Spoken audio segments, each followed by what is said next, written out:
దొంగలను పట్టుకున్న పోలీసుల ముచ్చట చూసిర్రు కదా. ఇక ఇప్పుడు పోలీసులే దొంగల అవతారం ఎట్లెత్తిరో కూడా చూడాలి మీరు. దొంగలను పట్టుకొని పోలీసులు కూడా దొంగల లెక్క మారిపోయిర్రోల్లా. అగో దొంగలు కలిసి ఊర్లు వంచుకున్నట్టు పోలీసులు కలిసి ఇంటిని దోసుకపోయారు కాదోల్లా. ఇగో వీళ్ళ తాన్లాట చూడుర్రి.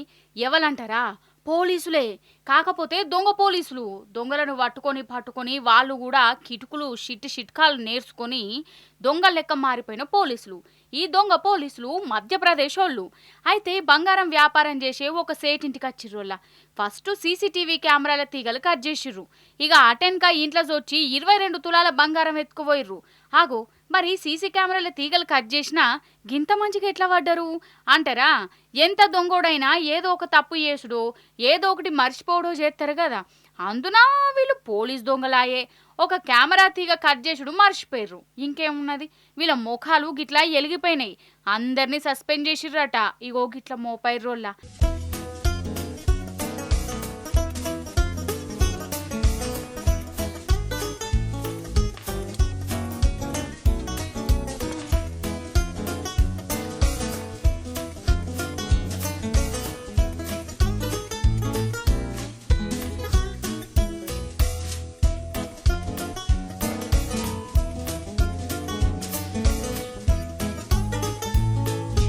అర్రే, మీకు ఒక దొంగోడి గురించి చెప్పుడు మర్చిన. ఇప్పుడు మతికొచ్చింది. వీడో చిత్రమైన దొంగోడు, గుజరాతోడు. ఒక దుకాణంను దోసుకుందామని రాత్రిపూట ఎట్లనో గట్లా అండ్లజొచ్చిండు. 60,000 జేబులేసుకున్నాడు. అయితే అందులో ఉడకపోస్తుంటే ఏసీ వేసుకున్నాడోలా. ఖాతం. ఇక ఆ ఏసీ గాలికి కన్ను అంటుకున్నది. దొంగతనానికి వచ్చినోడు అండనే నిద్రవేండు. అయితే వీడు జరంతా హుషారున్నట్టున్నది. మళ్ళా తెల్లారి గట్ల 4:30కు తెలివచ్చింది.